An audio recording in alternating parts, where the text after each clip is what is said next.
गरौठा विधायक ने गल्ला मंडी में धान बिक्री व्यवस्था पर जताई नाराजगी। मोट झांसी शनिवार को गरौठा विधायक जवाहरलाल राजपूत गल्ला मंडी पहुंचे। उन्होंने किसानों की धान फसल की हो रही बिक्री व्यवस्था का निरीक्षण किया।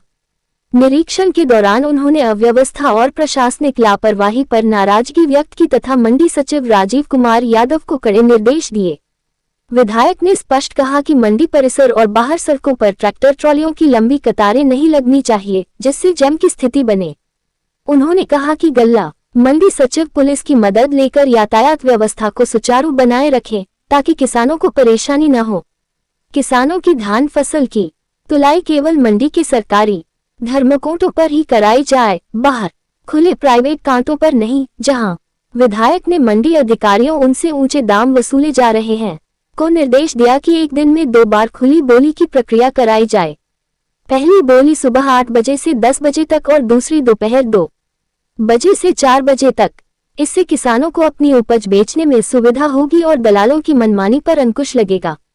कहा कि कोई किसान अपनी उपज का भुगतान नकद नहीं लेना चाहता और बैंक ट्रांसफर के माध्यम से लेता है तो उसकी राशि में से 2% की कोई कटौती नहीं की जाएगी। इस मौके पर भाजपा एवं मोर्चा जिला उपाध्यक्ष कपिल मुदगिल, राजा जोड़ा सहित विभिन्न किसान मौजूद रहे। मोर्च से आलोक सोनी की खास खबर। अच्छा रेट मिलेगा और अगर किसी केवल 10 दुकान पे 4 दुकान पे गया तो सस्ते में जाएगा, नहीं तो इसे आप सुनिश्चित करो। माने खराब बात होती है, अच्छा नहीं लगा हमें, बता दी हमने आपको। किसान जी ना कहे कि हमारी डांट नहीं हुई, डांट सबकी होना चाहिए ना, ये सुनिश्चित करो। कैसे होगा ये थोड़ी होता कि साहब 4 पे हो रही, 4 पे साहब एक किसान दे के जा रहा है और उसकी तो मजबूरी है, कोई भाड़े से लाया ट्रैक्टर, कोई किसी तरह लाया और उसे अर्जेंट चाहिए। इसे सुनिश्चित करो, कल से ये समस्या नहीं आना चाहिए।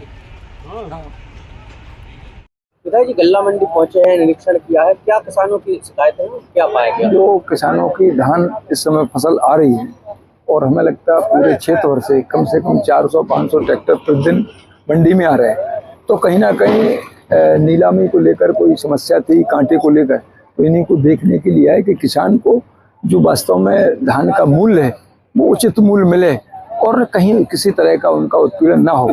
तो ये देखा, किसानों से भी बात की और हमें लगता है ये अभी एक टाइम माने जो नीलामी हो रही थी उसको 2 टाइम कराने का अपन ने कहा है, अभी निर्देश भी दिए हैं और हमें लगता है कहीं कांटा खराब था वो भी आज चालू हो गया है। तो निरंतर किसान की जो समस्या है उसका हल करने के लिए अपन लगातार प्रयासरत हैं और हमें लगता है किसान को भी भरपूर लाभ मिलेगा।